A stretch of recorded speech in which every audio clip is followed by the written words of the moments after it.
Do you lie to your spouse? Is it a little white Christmas lie as to how much money you're spending, and does it cause problems during or after the holidays? McGraw-Hill Federal Credit Union suggests that couples exacerbate the anxiety they feel over the holiday shopping by lying and or covering up the amount they spend or plan to spend. Joining us now is Brenda Roberts, who is a licensed professional counselor, co-author of Considering Divorce, Critical Things You Need to Know. And Brenda, welcome to the show.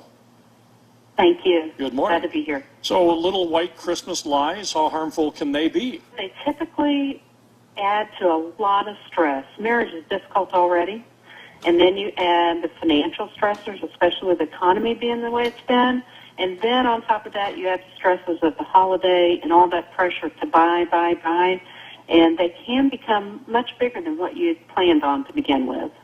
You know, if you're talking $100, a couple of $100, I wouldn't think that would be of major concern, but if you're talking thousands or tens of thousands of dollars, then it might present a problem.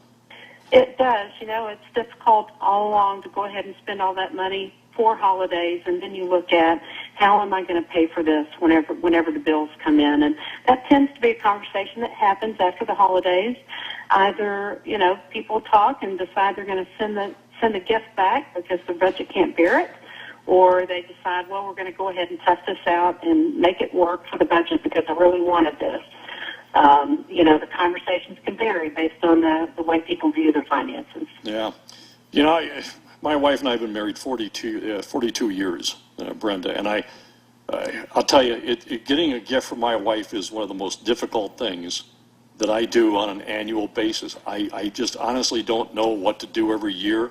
And the one thing I do know is that whatever I do, don't spend a lot of money on it, because it would just tick her off if I did. That's the way she is. And don't get her jewelry. That'd be the last thing that I'd ever do. You know, it's difficult, right? I mean, It's hard to pick for people already, and then you add the money that it's going to cost to do that, especially when you share joint finances. It's hard to keep a secret. Oh, yeah.